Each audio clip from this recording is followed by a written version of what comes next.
Chip. What, do you introduce myself?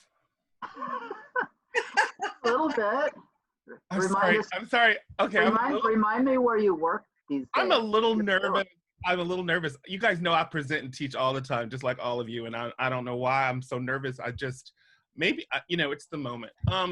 So Charles Chippick Neal, I go by Chip, and I am currently, I had a new appointment as of last fall. I am the first ever director of diversity in an opera company. And right now I am doing some of the most critically difficult work I've ever done in my life, which is working in an incredibly white field.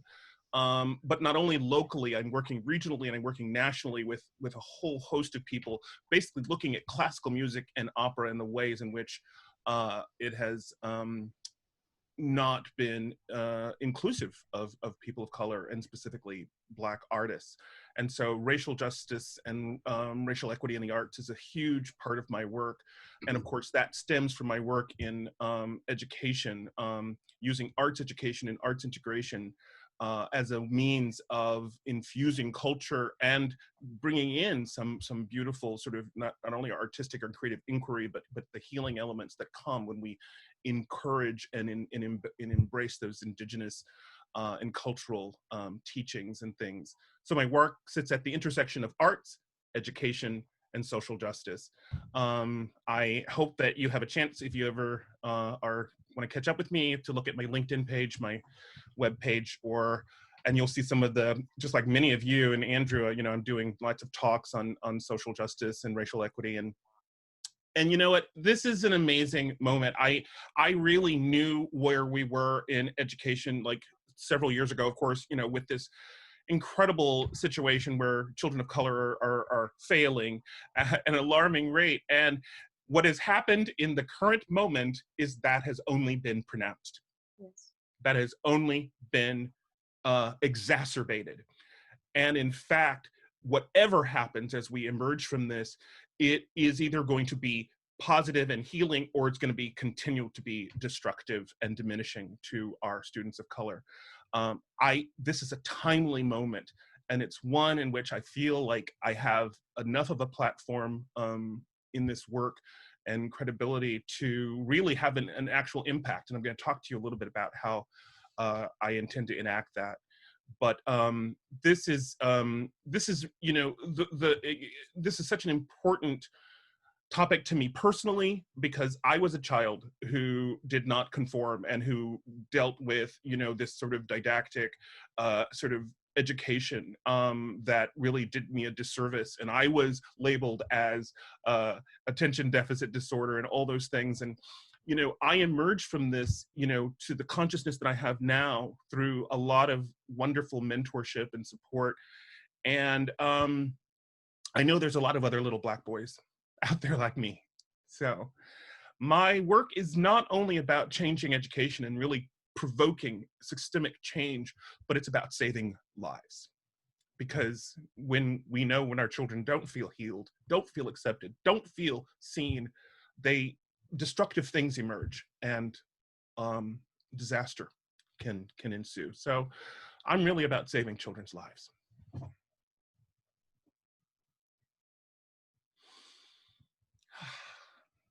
Okay, deep breaths.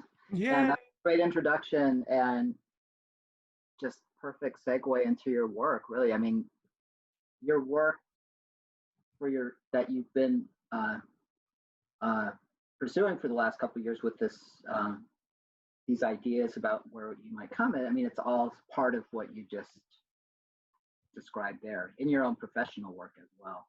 And that's really, I mean, when I think about it, I mean, there's going to be some really great work coming out of some good publications out of your work in classical music and the lack of inclusivity. I think that's going to be, and how to make it more inclusive. I think there's some really great stuff that's going to be happening there too. So, yeah. So are you ready to start your presentation? I think you have something you can share with us, right? I do indeed. So it is 12:14. How much time would you like me to take, Michael? How about like 30 minutes or so? Okay. Okay. Very good. I am going to share my screen.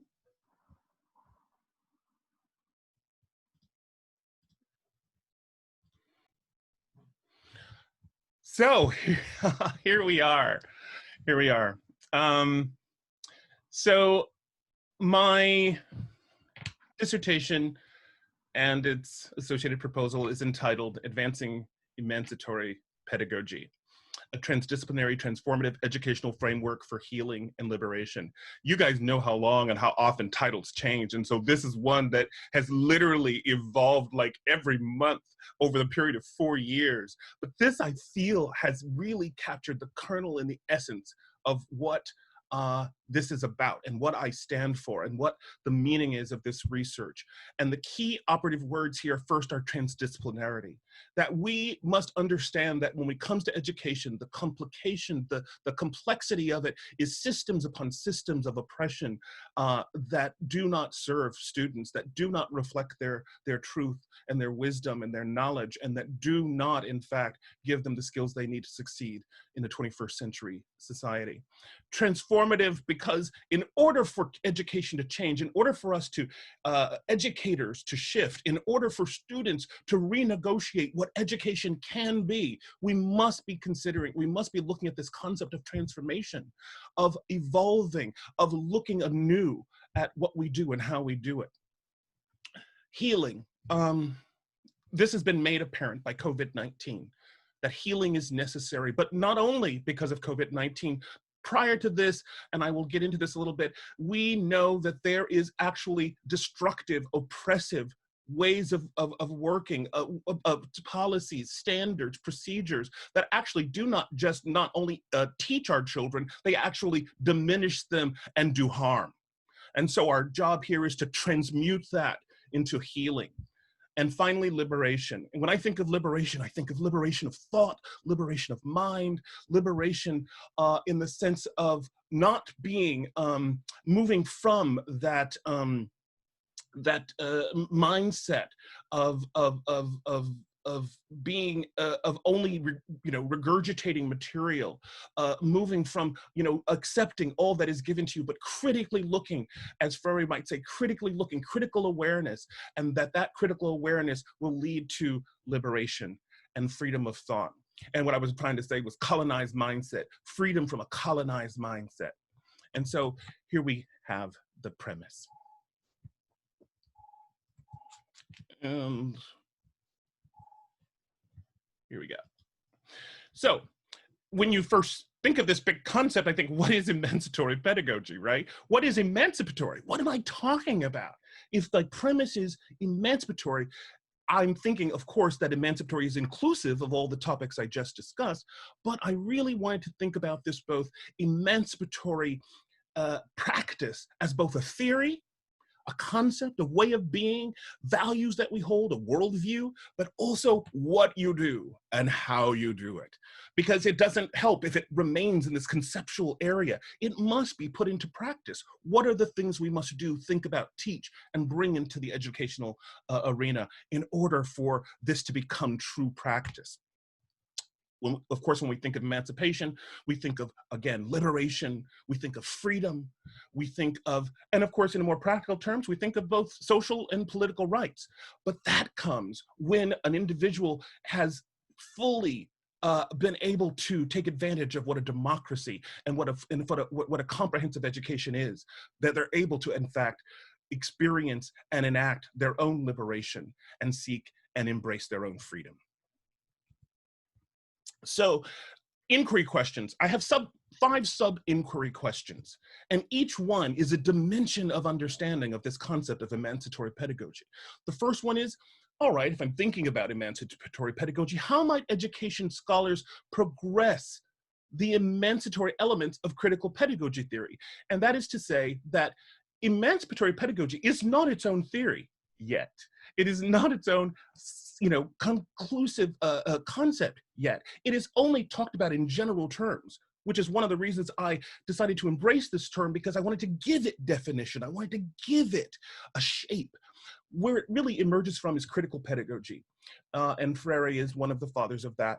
And so this idea that we must come to understand what we can do to encourage those elements of critical pedagogy in our practice.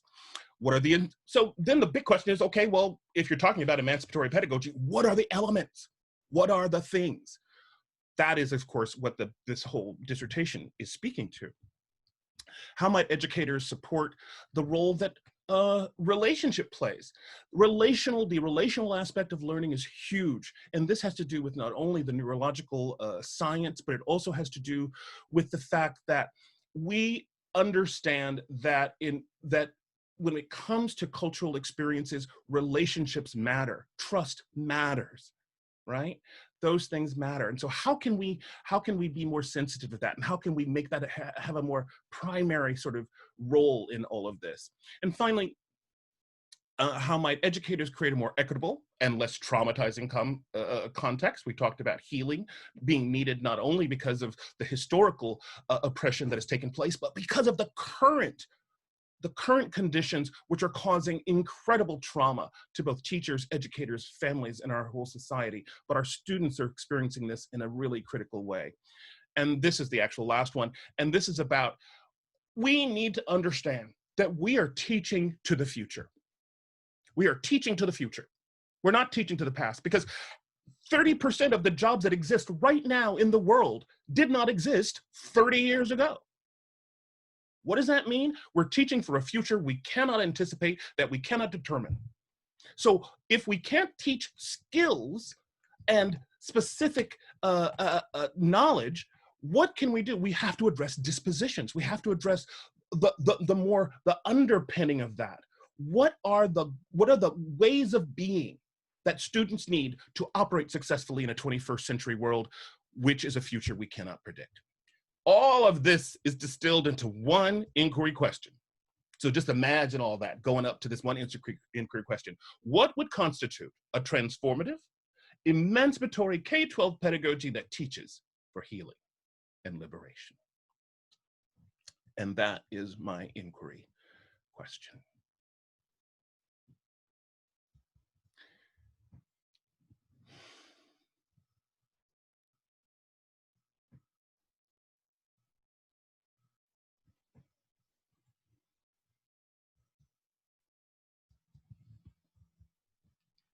So as I enter into this today, I want to frame the problem, because it's so easy to say, oh, education is oppressive, education is unfair, our Black children are failing, the school district is failing the children. It's so easy to say that, but there's tons of evidence. And without bringing forth all of it, I just picked some of this in order to frame this problem in really concrete terms.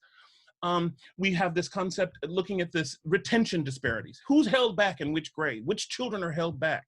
Well, we can see that when all grade levels are combined, Black children are 3 times more likely to be held back at any grade level than their counterparts. How can that be? How can that statistic be so over generations, over time, over decades, and across schools and contexts? There has to be something systemic there that relates to it. Now, on the other hand, we get to something that's often overlooked. When it comes to gifted and talented programs, we don't get to get in those programs. In fact, 75% of the students who make up the gifted and talented programs are Asian and white students. And Black and Latino students make up that other 25%.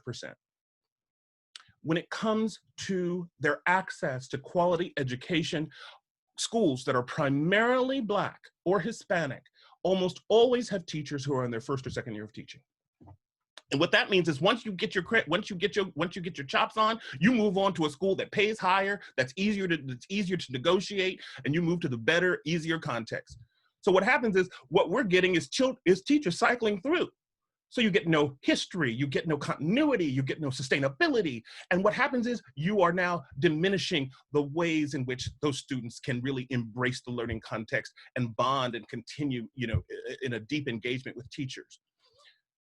We know also that 50% of first and second year teachers leave the profession because the job is so hard. So we're putting them in context where they have little support and where the students have teachers who are far too inexperienced. Framing the problems continues though, it goes much further. Let's look at the racial disparities. without having you look deeply in this chart, let me just put it out. Schools have rankings. Oh, this school is a high-ranking school. This school is a very good school. This school is exemplary. This one is underperforming. These are different rankings for schools. No matter what ranking a school has, no matter what context it's in, Black and brown children consistently, historically, score lowest on achievement tests. Now, how can that be? If you're a high-performing school, one of the most excellent schools, and your school is in the highest percentile, and you have a school here in the lowest, but the same degree of disparity in achievement exists across these contexts. The only way to understand that is to understand that there's something in the system, or as they might say, there's something in the water. Here's another stat. This one is one that made me quite sad. And it makes me sad because this is that retention rate again thing. And it's a little confusing when you look at this chart, but I'm gonna just break it down with the 3 points I wanna make right here. Black children and white children are shown here in terms of grade retention. The most fundamental reading skills happen in kindergarten. That's where you learn your phonetics, that's where you learn your letters. And if you are in fact not competent in elementary school, if you're not competent in that first grade, if you don't have preschool, if you didn't get early childhood education, you actually enter kindergarten already, as so many Black children do, underprepared. What happens is though, nobody's holding those children back. Nobody's saying, wait a minute, you didn't get your ABCs down. Hold on, you don't have the phonetics of learning of language down yet. No one's doing that. They're letting them just move on because no one's really paying attention. It's almost as if no one cares. So 43% of white children are held back. Oh, let's make sure you get your reading. But only 18% of Black. In third grade is where we have universal testing. This is where we have the tests that say you can, you get to matriculate to the next grade or you have a problem. Look at what happens in third grade. In third grade, not only is it such that a child who is not able to read by third grade is almost not likely to graduate from high school, then they're holding our children back. And that becomes, that being held back in third grade, right when they're in this latency age stage of development, becomes a prophecy. It becomes a self-fulfilling prophecy. The child then understands, I am not good enough, I am underperforming, I am under-resourced, and that is the way it is, and that is all that there will be. And too often, this is the mindset that emerges from that. And then, of course, we get to high school, and look, how can it be that 41% of white children are held back and only 24% of Black? That's because the rest of the Black children dropped out. That's why that number is so low. So here we are seeing this disparity even here, but it goes even further, of course, when it gets to discipline, suspensions. Black boys and Black girls are disproportionately and unequally disciplined according to their white counterparts. A Black child is 3.5 more times likely to be expelled or suspended than their white counterparts.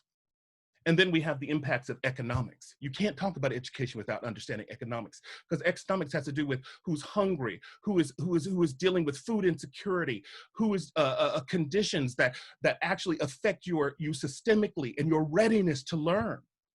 In fact, 25% of Black families are saying they report their children live in unsafe neighborhoods, compared to 7% of white children. That's a lot of trauma and a lot of stress that students have before they even walk into the classroom. This slide needs no words.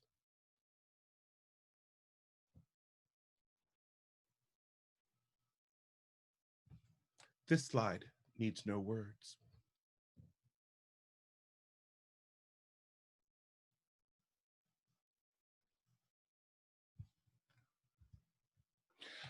What made me really curious was, okay, let's say they got the support they needed and somehow they get to college. Somehow you've made it. You've this one thing which we can arguably say is the goal, they get it to college. Even when a Black student gets to college, they're more likely to drop out than any of their counterparts. Why is that? What's going on in college that isn't supporting those students? Or what foundation or elementary things that they needed to know to be successful in college did they not get that makes them more likely to drop out than anybody else? Or is it everything I've just talked about in terms of socioeconomics and other kinds of trauma that those students have to deal with disproportionately compared to their counterparts? Perhaps it's all of the above. We have to recognize the trauma. We have to recognize that Black and brown students are far more likely to experience emotional trauma in their formative years than their white counterparts. And yes, this statistic that Black high school students, and yes, I say students, not girls, are twice as likely to be raped as white students in high school. This is the context we're dealing with. All these elements are factoring into a situation that challenges us. But what we have then is white flight. We have white children going to private parochial schools, and what's left in the public schools is Black and brown students, and we just talked about how they're deserved. So if we do nothing, what we have is a system that simply does not serve the children. And we must do something about that because these students deserve better. So I'm pointing out a disconnect, an educational disconnect from three elements that really spell the educational disconnect I'm talking about. One of the most important factors beyond, there are two of the most important factors in student academic success, according to current neurological studies, is motivation and consistent supportive relationships. Well, motivation is lacking. Motivation is lacking because the teachers aren't prepared, the curriculum is irrelevant, and the context is oppressive. We have untethered relationships because I just talked about the cycle of teachers that move through Black and brown schools. And I'm talking about the fact that people don't even understand the relevance of relationship when it comes to learning context. And finally, we have a curriculum that's irrelevant to most students of color. It is too white, it is too Eurocentric, and it is too antiquated in too many occasions. And it actually doesn't even tell the truth. And I put that in there, that's a last minute thing. I put that in there because I actually came across a textbook from like, I think it was Kentucky, that said that during during the slave trade that Black people came here as indentured servants. I'm like, excuse me? That's a textbook? That's a textbook that some child is reading in the South? That Black people came here as indentured servants? What part of the truth are you missing? This is scary, and this is damaging, and this is dangerous. So what's needed? What is the remedy? What's needed is a progressive, student-centered pedagogy for liberation. A framework, and a framework is not a curriculum. It is not the exactly what you teach and how you teach. It is the theory behind it. It is the conceptual thinking that goes into it.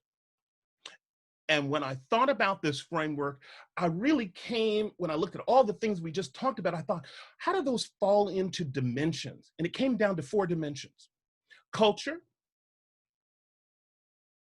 identity, and relationship. I talked about the importance of relationship. Well, identity isn't separable from relationship, right? Because you can't be in relationship to someone else unless you're first in relationship to yourself.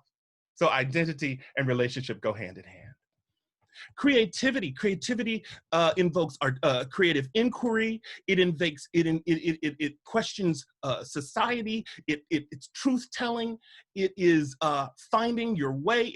It's self-efficacy. And then finally, healing is about understanding that not only must we stop doing harm, we actually must heal from the traumas that we've already we've purported against students. So now I'm holding all of this in my head. I'm thinking, okay, Chip, you've got a lot of concepts to wrestle with. You are transdisciplinary. What are all the thoughts and concepts that you're bringing into play here? And so I have a short film I'm going to show you. It's very short. and very pithy. And you may have to have your finger on the sound module if it comes out too loud. So we'll see how it goes. Let me turn this down a little bit.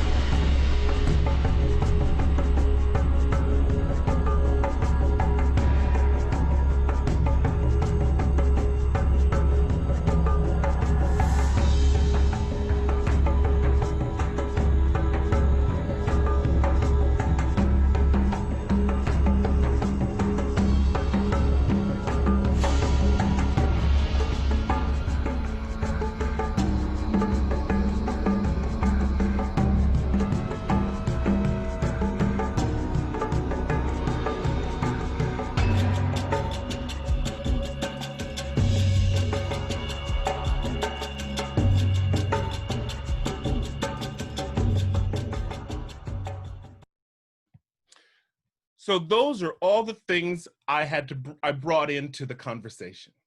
Those are all the elements of me and of the work and of what I was considering that I brought into this. Now I got to distill all of that, what you just saw, into 4 pillars, the 4 pillars I've been mentioning. And so we have culturally and linguistically responsive teaching, identity development and social construction, arts, education, critical inquiry and communication, and love as pedagogy, forgiveness and empathy. And you can see how those 4 pillars hold up all that I will be talking about moving forward. We have 9 chapters, and each of these 9 chapters addresses one or more dimensions of this. The first chapter is about transdisciplinarity. I want people to understand what it really means. I think this is a term that's underused and a practice that's underpracticed. And I want people to understand what it means to have a transdisciplinary life, because I have been a singer, a dancer, an actor, a teacher, a mentor, and there is no art form that doesn't inform another in terms of my creative work. I also wanted people to see how transdisciplinary is applied to this type of research. And finally, I want to tease out an understanding of how we have new understandings and new epiphanies and new ways of responding when we use a transdisciplinary perspective. There is nothing at the foundation of everything I'm doing. It's culturally and linguistically responsive teaching. Many people are familiar with culturally responsive, but linguistically responsive is just as important, because guess what? Languaging can diminish, it can encourage, it can shine a light and support, or it can be dismissive. Understanding the power of language. Finally, education and arts education and arts integration is about all those creative things I'm talking about. But it also gives us a chance to diversify the curriculum with multiculturalism. And there is nothing more important to me than understanding that this vessel, this body that you're in, this black, this brown, this beautiful body that you're in, has integrity, it has knowledge, and it has wisdom. And to me, any education is incomplete if it doesn't include movement or dance education, as we teach children to notice and embrace all the wisdom and knowledge that they have in their very genes, in their very DNA. I move on to discuss these concepts I'm talking about social emotional learning and relational learning, how we can use the power of social construction to make classrooms and collaboration meaningful. Also, we get a chance to look deeply at the question of trauma and how trauma affects the learning context and how we can mitigate some of that trauma and address it in ways that allow us to teach and heal at the same time. I think chapter 5, when it comes to mindfulness and self, it is something that I wish I'd learned as a child, but I didn't come to as an adult. This sense of what it means to be metacognitive, to understand your own learning, to understand your own brain and the way you think. This is the power of teaching. This is the power of personhood, as I understand it. And so if there's nothing more important than this idea of growth mindset, because let me tell you, I believed as a child, everything that I was ever told was true, everything that was in a book was real, and that it was finite and that was all there is. That's not the truth. That's not the truth. I am more than what you say I am. I am more than you think I can be. Not only that, I can renegotiate who I can be if I come to understand what this growth mindset concept is about. There is something deep and emotional here when it comes to love as pedagogy.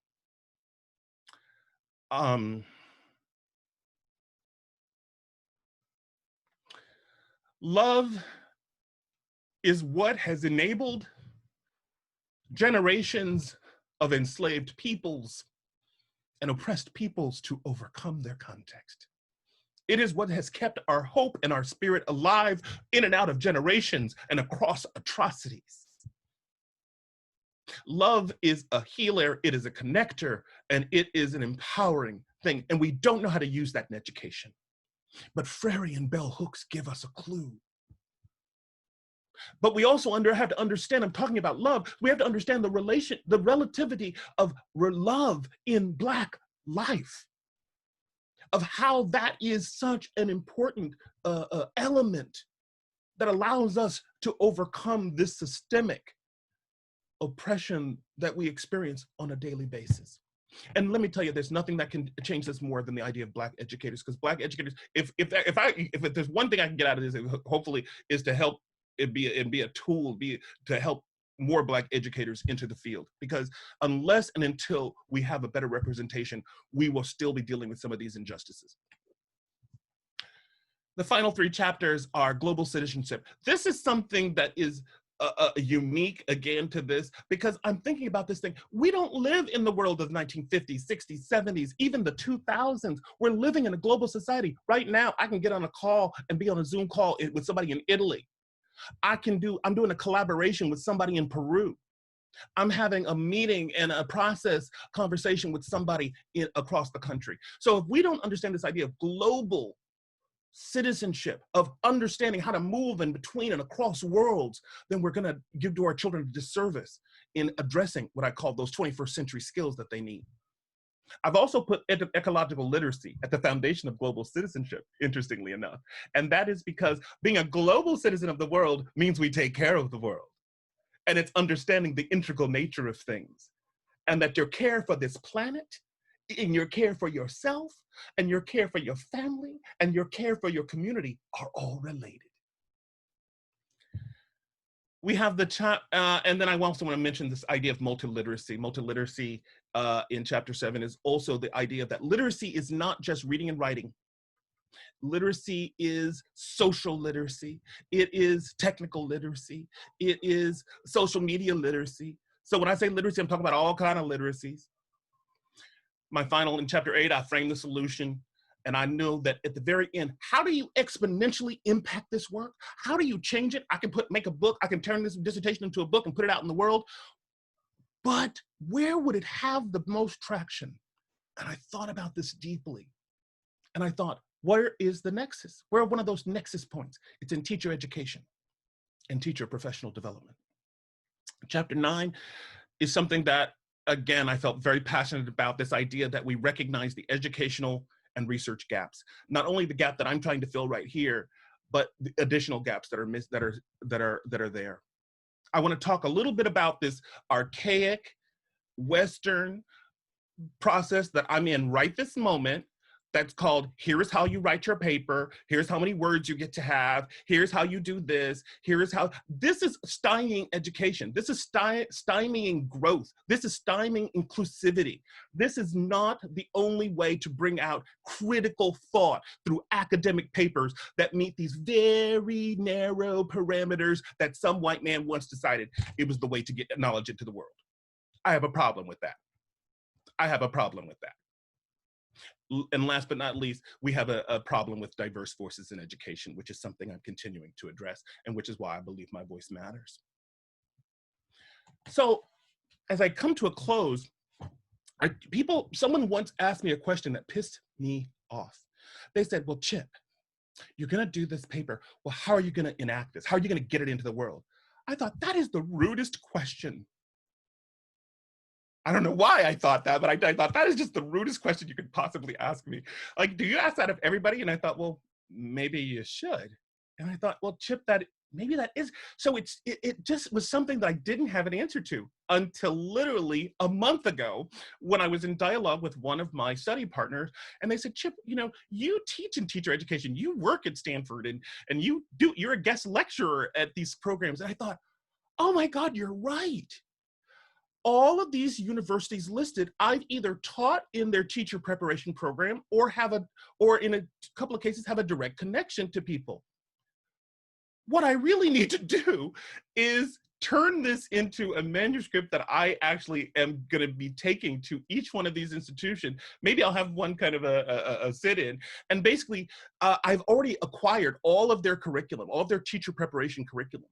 And I basically want to present to them this alternative idea of how this could infuse, how some of this work could impact and inform what they're doing.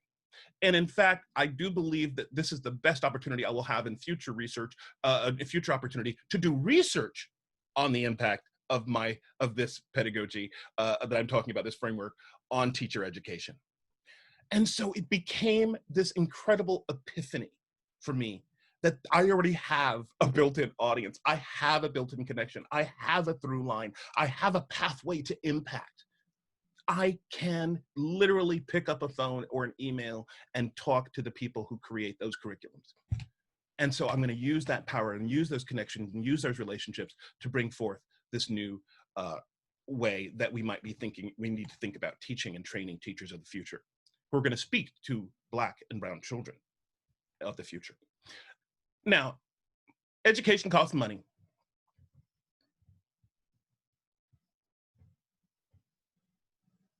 And people who say that we are putting too much money in education do not understand this statistic.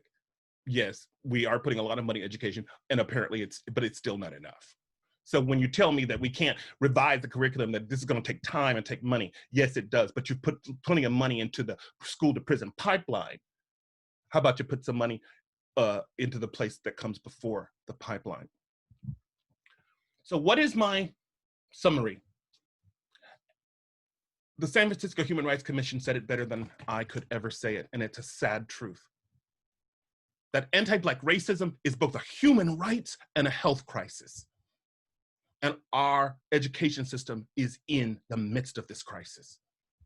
And so we must not only repurpose what is education for, what is its purpose, but we must dismantle the colonialism, we must dismantle the oppressive ways of working that have permeated and has done a disservice to too many students for too long. We must restore and renew the curriculum and invigorate it with a new concept of culture and indigenous truths. And hopefully, in the midst of that, save lives. So I am talking about, in the end, not only impacting academic achievement for Black and brown students, but creating emancipated global citizens who are caring, creative, self-aware, empathetic, multiliterate, earth-friendly, and who understand their calling to solve the great problems of our world. They are solutionaries. I end with this.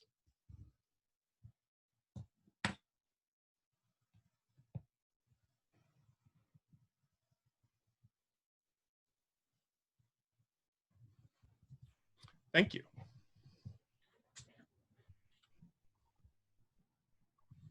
All right. Thank you, Chip. I'm glad you recorded that because it'd be nice to have that. At least chop off all of our just, sort of like bantering about and just get there. Because I think I can't wait for you to come and talk to Antioch University about that. Hey. We'll invite you into her class for sure. But yeah, wonderful, just so rich, so much. I'm glad that I've read the book.